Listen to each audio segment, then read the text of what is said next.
That's a great question. Gorgeous, baby. You're gorgeous. This is the Josh Podcast Show, the anti-podcast podcast on God and man. The show that everybody's talking about. The show that will become a necessary part of your weekly mental diet. The show that picks up where JoshRolfe.com leaves off. The show title that uses the word podcast 4 times.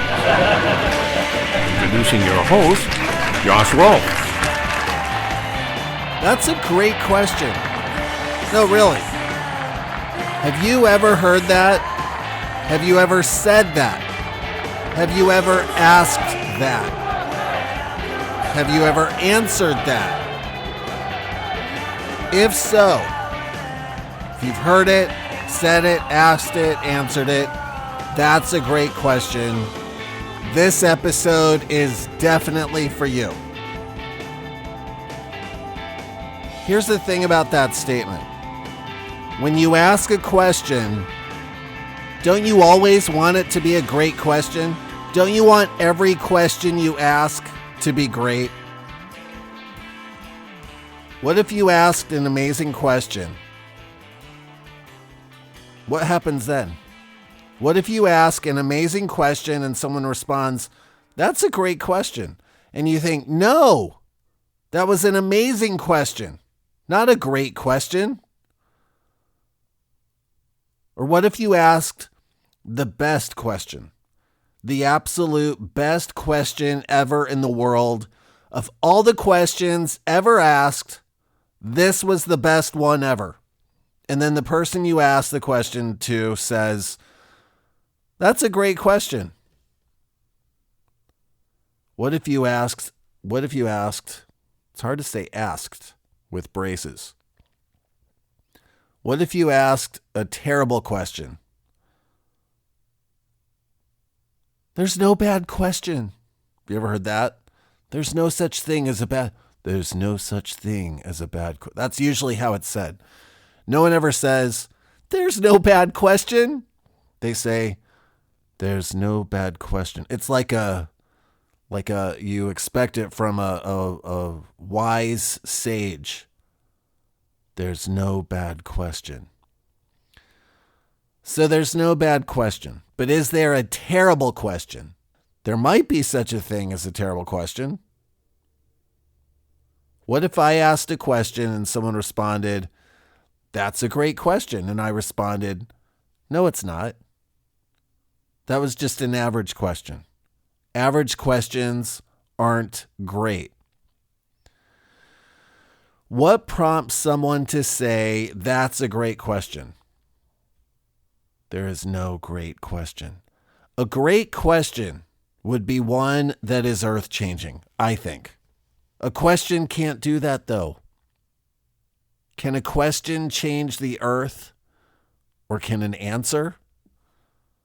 There's really just questions and answers in this life. Questions can be powerful. They can motivate us to act. And the answers can get us closer to changing. Back in 2004, Shen, S-H-E-N, defined "that's a great question" on Urban Dictionary. Here's what Shen says.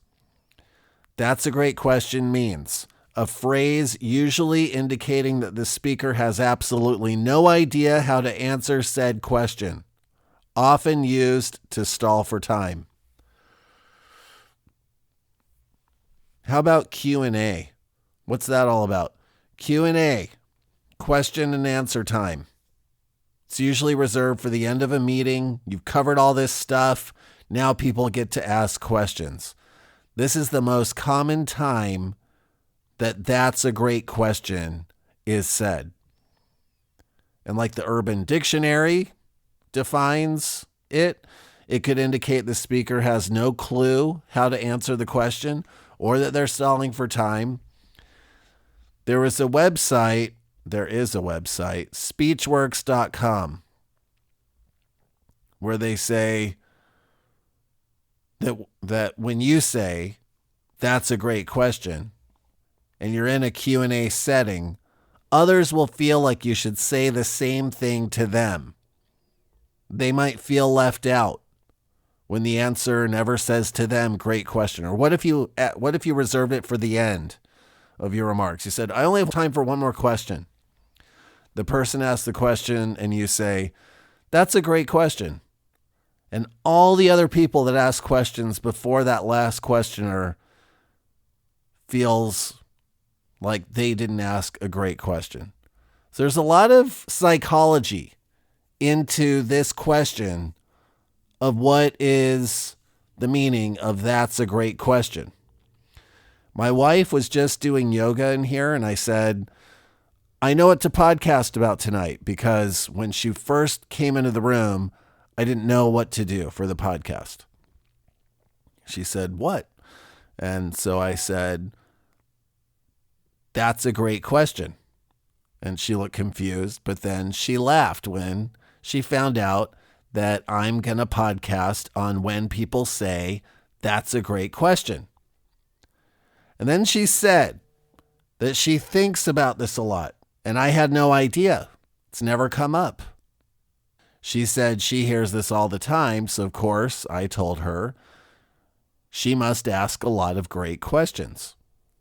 If you're always hearing it, then that must be the case. But she said, when I'm asked that question, I usually think it means, will you just shut up and let me talk because I was about to answer that? And I found that interesting because I've never thought that. When someone says, Josh, that's a great question, I'm usually flattered. Like, wow, I just asked a great question. Because I always feel like my questions are the worst questions. That's just how I'm wired. When I'm asked something that I was about to answer, I usually say, I was just about to answer that. Or if I'm feeling especially nice, I'll say, I'm glad you asked that. So my wife may be confusing, I'm glad you asked that, with, that's a great question. I don't know. I've never heard her say to me or to anyone else, that's a great question.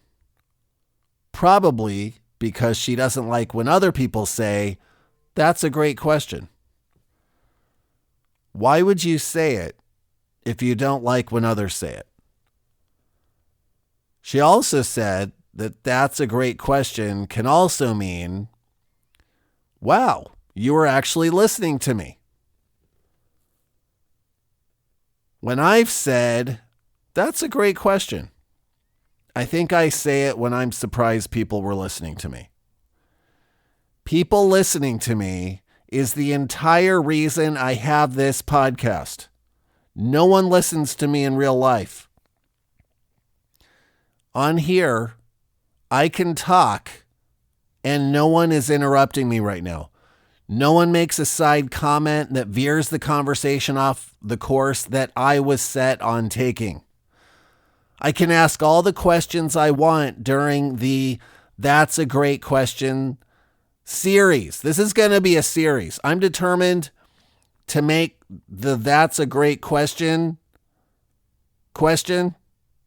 statement thing. This is going to be part one. I've just decided. This is part one. There is so much to talk about. I'm not even scratching the surface of what it means to say that's a great question.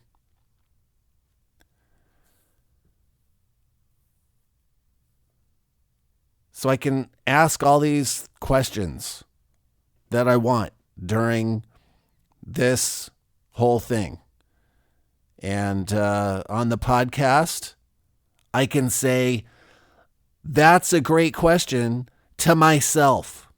I can ask myself, for example, when will I go to bed tonight? That's a great question, Josh.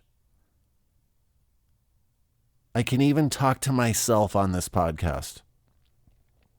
Arguably, That's what I've been doing all of these now 78 episodes. It's not the most healthy thing, and it's a sure way of losing listeners to just talk to myself, like I just did by asking myself a question and then answering it. But I can do that because this is my podcast. So saying that's a great question on a podcast monologue like I'm doing right now makes no sense. But I'm glad I brought this element up of asking that's a great question, or asking talking about what it means, because it's important to tackle every single angle I can think of about the that's a great question topic. There is so much to say about this. I'm going to hold it off now for a new episode, like I just said, where I'll talk about questions, and I'm also going to talk about Quora. Quora is a site I find absolutely ridiculous. Quora.com. Quora.com is absolutely ridiculous, but I can't break free from it. It pulls me in because I've tried to unsubscribe from their emails forever, but it continually sucks me back into the Quora vacuum. It's a black hole that sucks me into its gravitational nothingness. And it's horrible. If you have no idea what I'm talking about, has anyone used that site? I don't think this site is common knowledge. I've been using it for a little while, probably a few years, 3 or 4 years, and it really blows my mind. Anyone can ask any question. And when I say anyone, I mean anyone. There are some questions on there that are half interesting, but I have a problem with the overall site. I just do. I really do. It's like Google, but worse. Anyway, I'm going to talk about Quora next week, and I'll save that for next week. We're going to talk about questions next week as we explore the great question. That's a great question. This question series may go on for an entire month, maybe even longer. Thank you for listening to the Josh Podcast Show, the anti-podcast podcast on God and man. For more information, visit joshpodcast.com. Follow Josh on Twitter at Josh Rolfe. That's Rolfe, R-O-L-P as in podcast, H. Now go and have the best day and night ever. And have fun.